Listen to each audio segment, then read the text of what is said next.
Hay un animal que lleva más de 100 años acumulando el peso de todas nuestras fantasías sobre el pasado. Un animal que nunca vio a un ser humano, que desapareció 66 millones de años antes de que existiéramos, y que sin embargo se ha convertido en el símbolo más reconocible de toda la historia natural. Su nombre lo conoce cualquier niño de 3 años en cualquier país del mundo, y sin embargo, casi todo lo que crees saber sobre él está incompleto. No porque la ciencia te haya mentido, sino porque la ciencia ha tardado 150 años en desenterrar la historia real. Y esa historia, la que los huesos cuentan cuando los escuchas de verdad, es infinitamente más fascinante que cualquier película que hayas visto. El Tyrannosaurus Rex no fue el mayor depredador que ha existido. No vivió durante el Jurásico, aunque toda una generación lo cree así gracias al cine. No tenía los brazos ridículos que el humor popular le ha atribuido. No cazaba movido por un instinto ciego y primitivo. Y no desapareció simplemente porque cayó un meteorito. Lo que fue realmente el Tyrannosaurus Rex, dónde vivió, cómo percibía el mundo, qué hacía con sus presas, cómo envejecía, qué le dolía, cómo murió, es una historia que los fósiles llevan décadas susurrando a los que saben escucharlos. Hoy vamos a escucharlos juntos. Y te garantizo que cuando termines este vídeo, la próxima vez que veas el esqueleto de un T-Rex en un museo, no vas a ver lo mismo que veías antes. Antes de que viajemos al Cretácico tardío, si eres nuevo por aquí y te apasiona descubrir la historia real detrás de los grandes animales prehistóricos, suscríbete ahora mismo. Este canal existe exactamente para eso. Para ir más allá del rugido y contarte lo que la paleontología moderna ha descubierto de verdad. Dale al botón de suscripción, activa la campanita y si ya llevas tiempo aquí, ese like de ahora me ayuda una barbaridad. Bueno, vamos.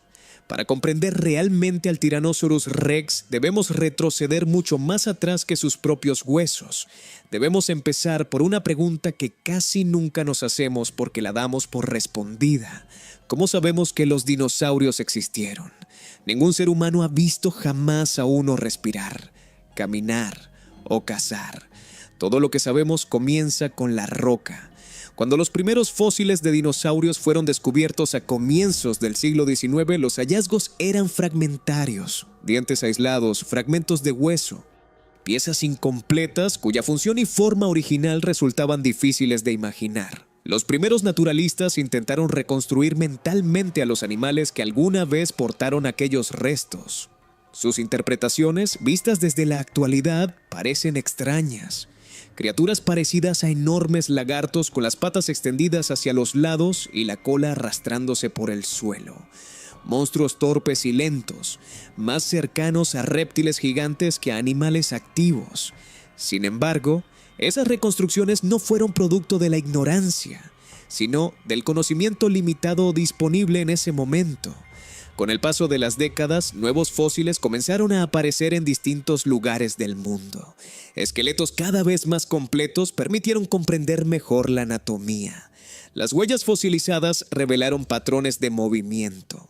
La forma de los huesos indicó cómo se articulaban las extremidades, qué músculos los movían y hasta qué tipo de metabolismo podrían haber tenido. Cada descubrimiento obligaba a revisar las ideas anteriores.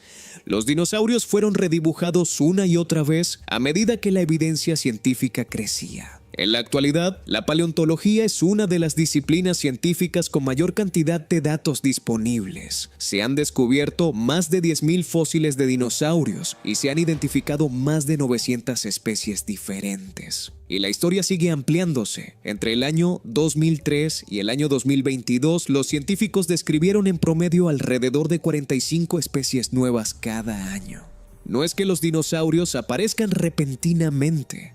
Lo que ocurre es que la Tierra continúa revelando sus secretos lentamente, capa tras capa de sedimentos. Con cada nuevo fósil, nuestra visión del pasado se vuelve más clara y al mismo tiempo más sorprendente. Mucho antes de que los continentes adoptaran la forma que conocemos hoy, la mayor parte de las tierras emergidas estaba unida en un único supercontinente llamado Pangea. Imagina un mundo donde no existían los océanos que hoy separan América, África, Europa o Asia. Era una masa continental gigantesca, sometida a condiciones extremas. Desiertos inmensos en el interior, monzones estacionales en las costas, erupciones volcánicas frecuentes que liberaban enormes cantidades de gases desde el interior del planeta. Los fósiles más antiguos de dinosaurios aparecen hacia el final del periodo Triásico, aproximadamente hace 230 millones de años. Aquellos primeros dinosaurios no eran gigantes. De hecho, muchos eran relativamente pequeños y de constitución ligera, y compartían el mundo con otros reptiles dominantes que ocupaban gran parte de los ecosistemas terrestres. La Tierra del Triásico era cálida, seca e inestable. Grandes extinciones habían ocurrido poco antes, dejando nichos ecológicos vacíos. En ese escenario turbulento, la evolución probaba diferentes combinaciones de rasgos en múltiples grupos animales. Los dinosaurios eran simplemente uno más entre varios candidatos que intentaban sobrevivir. Alrededor de 201 millones de años atrás ocurrió otro cambio importante. Una serie de erupciones volcánicas gigantescas afectó la región que hoy corresponde al Atlántico Central. Estas erupciones alteraron el clima global y provocaron la desaparición de numerosos grupos de reptiles dominantes. Como consecuencia, los dinosaurios heredaron muchos de los ecosistemas disponibles. Ese momento marca el inicio del periodo Jurásico. El planeta se volvió más cálido y húmedo. Amplios bosques se expandieron por las masas continentales y los dinosaurios comenzaron a diversificarse en formas cada vez más especializadas. Algunos hacia gigantes herbívoros de tamaños colosales, otros hacia depredadores de habilidades más refinadas. Para muchas personas, el Jurásico representa la imagen clásica de la era de los dinosaurios, en gran parte gracias al cine. Jurassic Park fijó en la imaginación colectiva la idea de que el Jurásico fue hecho es el momento culminante de estos animales. Sin embargo, la realidad científica cuenta una historia diferente. El Jurásico fue impresionante, sin duda, pero el punto máximo de diversidad y expansión de los dinosaurios llegó más tarde, esto durante el período Cretácico. Este periodo comenzó hace aproximadamente 145 millones de años y se convirtió en la etapa más larga de toda la historia de los dinosaurios. Durante el Cretácico, el antiguo supercontinente siguió fragmentándose. Las masas continentales comenzaron a separarse lentamente, desplazándose hacia las posiciones que hoy reconocemos en el mapa del mundo. Nuevas costas aparecieron y mares poco profundos inundaron amplias regiones interiores. El clima global se volvió más cálido y el nivel del mar aumentó considerablemente. Las plantas con flores surgieron por primera vez y comenzaron a expandirse por los ecosistemas terrestres. Los dinosaurios herbívoros se adaptaron a nuevas fuentes de alimento y los depredadores evolucionaron para seguirles el ritmo. Durante el Cretácico, vivieron casi todos los tipos de dinosaurios que solemos imaginar, y fue precisamente hacia el final de este largo y dinámico periodo cuando apareció una criatura que se convertiría en una de las más famosas de toda la historia natural. Aunque hoy el Tyrannosaurus Rex sea probablemente el dinosaurio más famoso del mundo, en términos geológicos fue un recién llegado. Esta especie vivió únicamente durante el tramo final del periodo Cretácico, aproximadamente entre hace 68 y 66 millones de años. Solo 2 millones de años.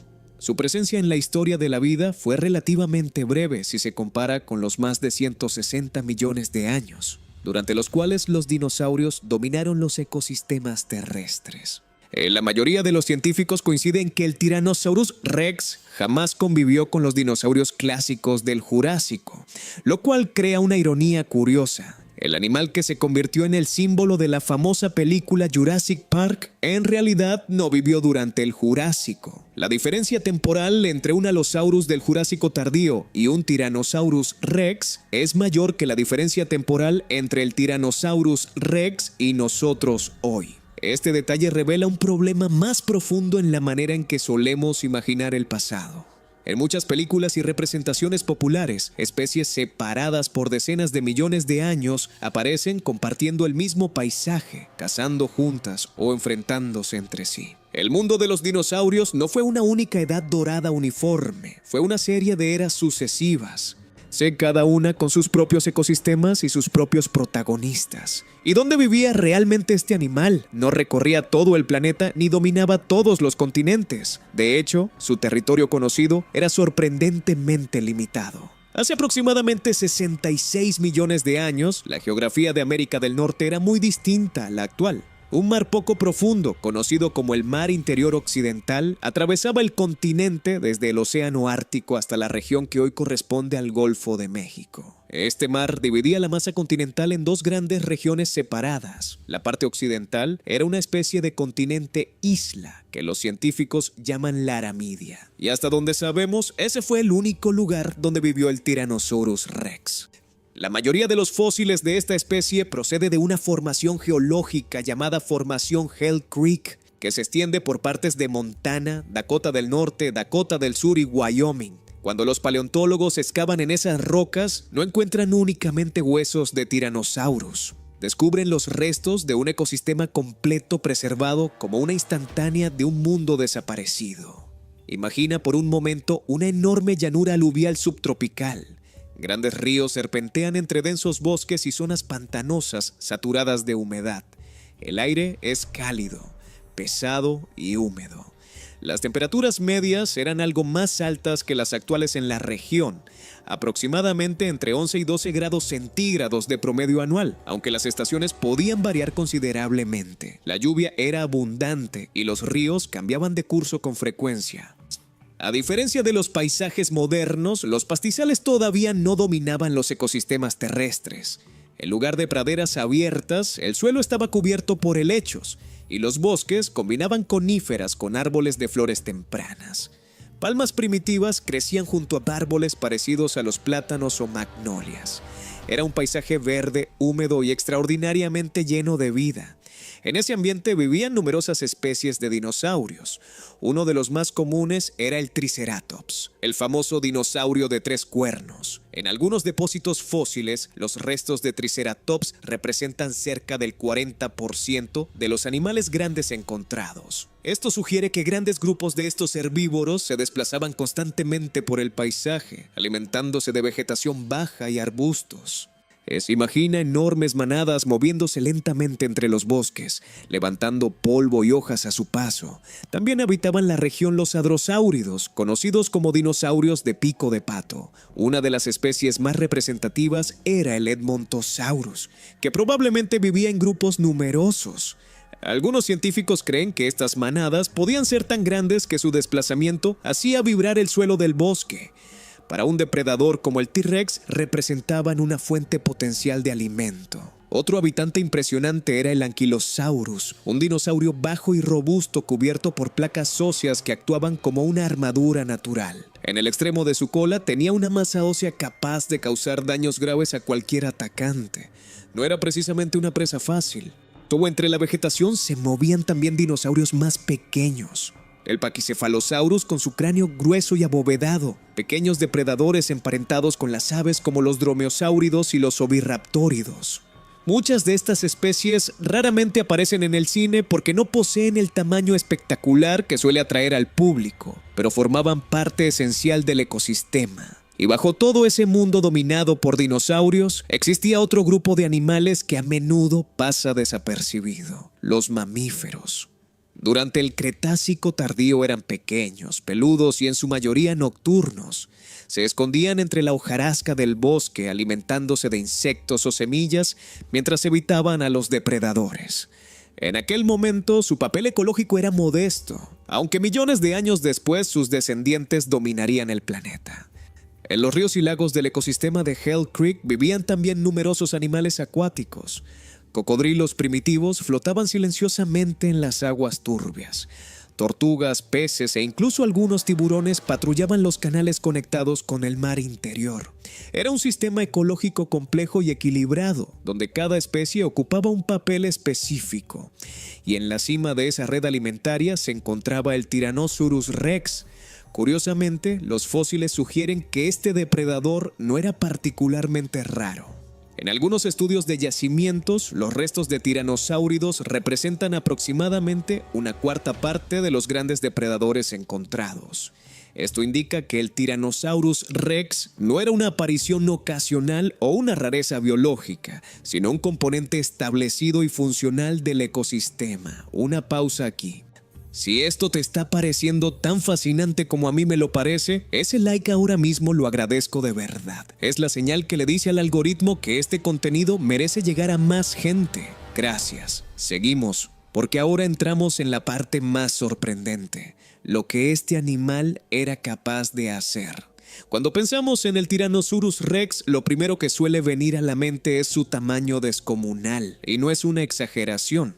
Un adulto completamente desarrollado podía medir cerca de 12 metros desde el hocico hasta la punta de la cola, aproximadamente la longitud de un autobús urbano moderno.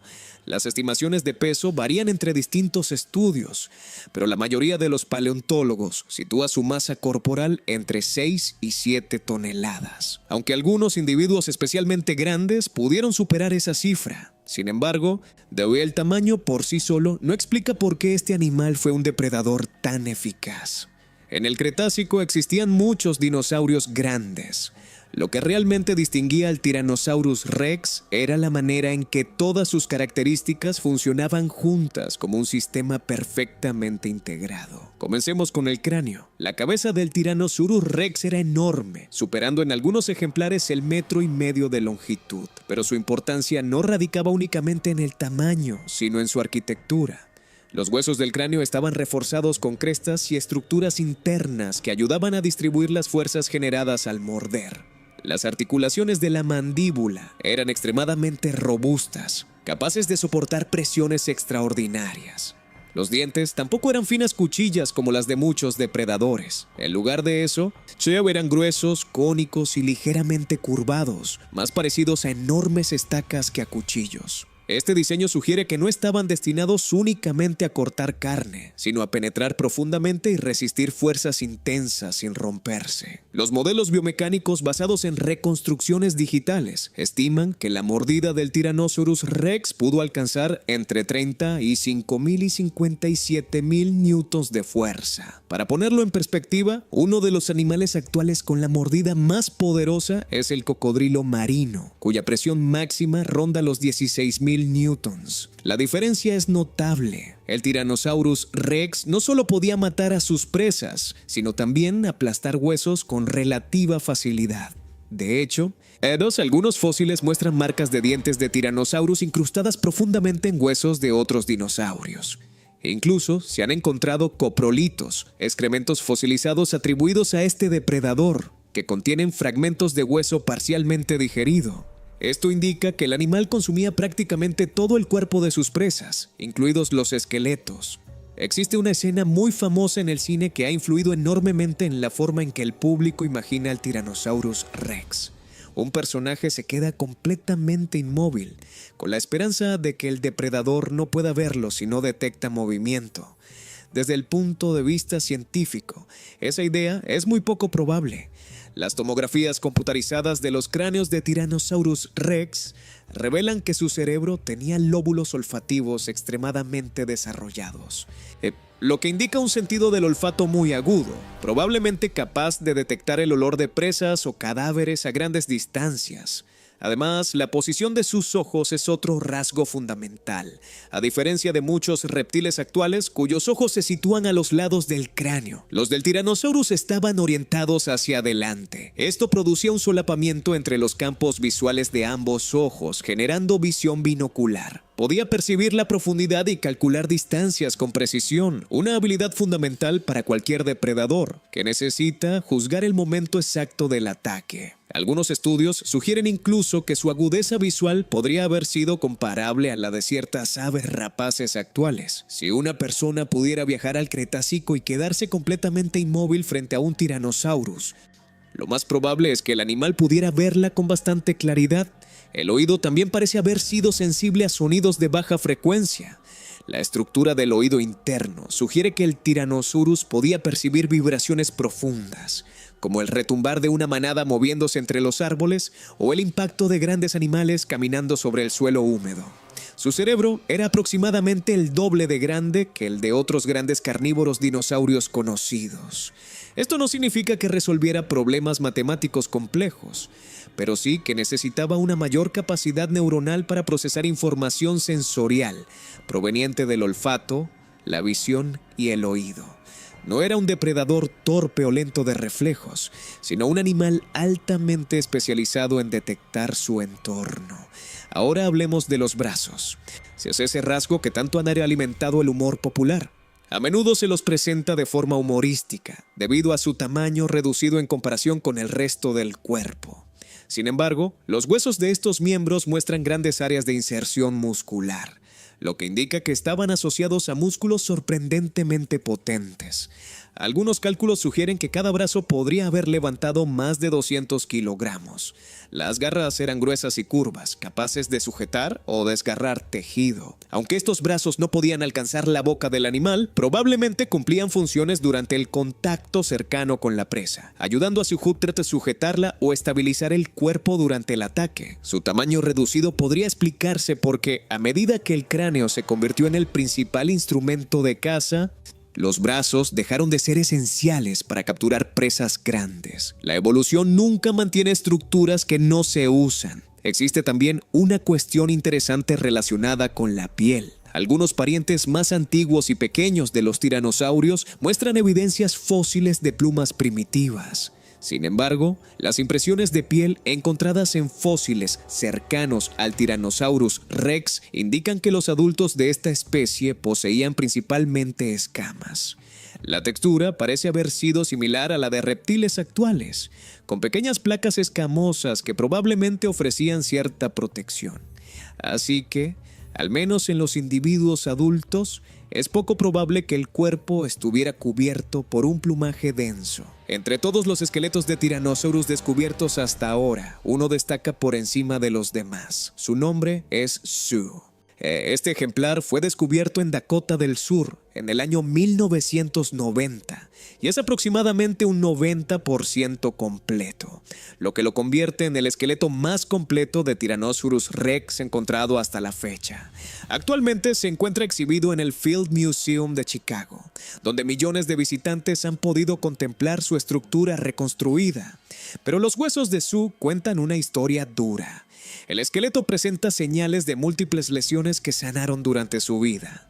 Hay marcas de mordidas en el cráneo, costillas que se rompieron y volvieron a soldarse, y vértebras de la cola que se fusionaron tras traumatismos. Incluso hay indicios de enfermedades como infecciones óseas o trastornos similares a la gota. Cada cicatriz registrada en los huesos representa un episodio de supervivencia en un mundo peligroso. Cuando observamos el esqueleto de Sue, no estamos viendo simplemente una estructura ósea. Estamos contemplando el registro físico de una vida entera pasada en la cima de la cadena alimentaria, donde cada día podía implicar enfrentamientos, heridas y lucha constante por la supervivencia. Muchas veces imaginamos al Tyrannosaurus rex como una figura solitaria, recortada contra un paisaje vacío, tal como aparece en muchas escenas cinematográficas. Pero la realidad probablemente fue muy diferente. Este animal vivía en un entorno vibrante, húmedo y lleno de sonidos. Ríos fluyendo, insectos zumbando, manadas de herbívoros desplazándose entre la vegetación. Ese era el mundo que el Tyrannosaurus rex habitó al final del Cretácico. Un mundo complejo y abundante que, sin embargo, estaba a punto de desaparecer para siempre. Hay algo que muchas personas no consideran cuando observan el esqueleto de un Tyrannosaurus en un museo. Lo que ven no es exactamente un animal completo preservado tal cual fue encontrado. En realidad, la mayoría de los esqueletos exhibidos son reconstrucciones. Cuando los paleontólogos descubren fósiles de dinosaurios, lo habitual es encontrar solo partes del esqueleto. Tal vez el cráneo, algunas vértebras, fragmentos de las extremidades o costillas dispersas. Las partes que faltan se reconstruyen basándose en comparaciones con otros fósiles del mismo animal o de parientes cercanos. En el pasado incluso se cometieron errores notables. Hubo una época en que los científicos colocaron el cráneo equivocado sobre el cuerpo de un Apatosaurus y durante décadas llamaron a ese animal Brontosaurus. El error persistió hasta que estudios posteriores lo corrigieron. Hoy, el proceso de reconstrucción es mucho más preciso. Los investigadores pueden combinar información procedente de varios individuos diferentes para crear una imagen anatómica completa. Utilizan escáneres tridimensionales y tomografías para duplicar digitalmente huesos faltantes. Si solo se conserva una pata izquierda, el modelo digital puede reflejarla para recrear la derecha con gran exactitud. Gracias a estas técnicas, las reconstrucciones modernas de dinosaurios pueden alcanzar niveles de precisión muy altos. Aún así, siguen siendo ensamblajes construidos a partir de fragmentos reales. Y aquí llegamos a uno de los problemas más serios que enfrenta la paleontología moderna. Actualmente se conocen aproximadamente 61 especímenes científicamente importantes de Tyrannosaurus rex en museos públicos, pero más de 70 se encuentran en manos privadas. El comercio de fósiles cambió radicalmente en el año 1997, cuando el ejemplar Sue fue vendido en subasta por $8.360.000. El Field Museum logró adquirirlo, pero el evento marcó el inicio de un mercado internacional de fósiles extremadamente lucrativo. Décadas después, en el año 2020, otro Tyrannosaurus muy completo, conocido como Stan, fue vendido por $31.800.000. Ningún museo pudo competir con esa cifra. Durante más de un año, ni siquiera se supo con certeza dónde se encontraba ese fósil. Cuando un espécimen de este tipo pasa a manos privadas, luego gran parte de la información científica asociada a él se vuelve inaccesible.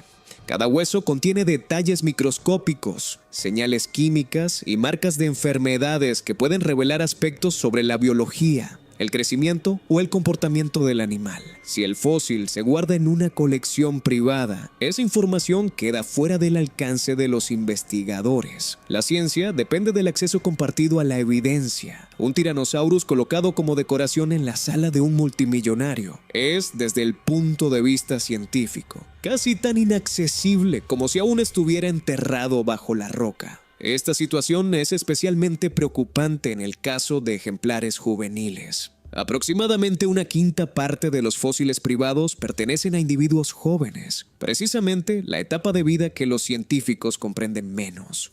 Algunos coleccionistas comerciales argumentan que están rescatando fósiles que de otro modo se erosionarían y desaparecerían. Hay cierta verdad en esa afirmación, pero de los aproximadamente 80 ejemplares de Tyrannosaurus recolectados por operaciones comerciales desde 1992, solo 9 terminaron en instituciones públicas. Los demás permanecen en colecciones privadas, almacenes o exhibiciones comerciales. Cuando desaparecen de la esfera pública, rara vez regresan. Y aquí es donde la historia del Tyrannosaurus rex se vuelve personal. Después de todo, esta criatura desapareció mucho antes de que los seres humanos aparecieran. Pero sus huellas aún permanecen enterradas en la tierra, esperando ser descubiertas. Cada fósil que se desentierra no solo revela una especie perdida, sino que también abre una nueva parte de la historia de nuestro planeta. Y cuando esos fósiles desaparecen de la ciencia, lo que se pierde no es solo un esqueleto, sino una página de la historia de la vida en la Tierra. El Tyrannosaurus rex apareció muy tarde en los capítulos finales de la era de los dinosaurios. Como si tras cientos de millones de años de evolución, la naturaleza finalmente hubiera creado la máquina depredadora definitiva. Una criatura a la vez familiar y aterradora. Un nombre que se convirtió en símbolo de toda una era. Y sin embargo, su presencia real en el tiempo geológico fue brevísima. 2 millones de años, un instante en la escala del planeta. Lo que eso nos dice es algo que vale la pena detenerse a pensar. El dominio no es eterno. La perfección no garantiza la permanencia. El Tyrannosaurus rex fue el depredador más sofisticado que había producido la evolución terrestre hasta ese momento. Y aún así, desapareció. No porque fuera débil, no porque fallara como depredador, sino porque el mundo cambió y lo hizo demasiado rápido para que cualquier adaptación pudiera seguirle el ritmo. Un asteroide de entre 10 y 15 kilómetros de diámetro impactó en lo que hoy es la península de Yucatán. Y en el invierno de impacto que siguió, el ecosistema que había tardado millones de años en construirse colapsó en cuestión de meses. Los huesos que quedan son todo lo que tenemos. Y resulta que es suficiente. Suficiente para reconstruir no solo el animal, sino el mundo en que vivió, lo que comía, cómo veía, cómo sanaba sus heridas, cómo envejecía, cómo murió. Eso es lo que hace la paleontología. No resucita dinosaurios. Resucita mundos enteros a partir de fragmentos de piedra. Si este video te ha cambiado la forma de ver al Tyrannosaurus Rex, si la próxima vez que lo veas en un museo vas a pensar en la llanura subtropical húmeda donde vivió, en las heridas que sanó, en el mundo complejo y vibrante del que formaba parte, entonces este video ha cumplido su propósito. Hay 3 cosas que puedes hacer ahora mismo. Primero, deja un comentario. Cuéntame qué es lo que más te ha sorprendido de todo lo que hemos visto hoy. El hecho de que no vivió durante el Jurásico, la potencia de su mordida, el problema de los fósiles privados. Los comentarios son la mejor manera de saber qué historias quieres que sigamos contando. Segundo, si no estás suscrito todavía, hazlo ahora. No tiene ningún coste y te aseguras de no perderte los próximos vídeos. Y tercero, si conoces a alguien al que le apasionen los dinosaurios o la historia natural, compártele este vídeo. La divulgación científica de calidad llega más lejos cuando la comunidad la impulsa. Nos vemos en el próximo.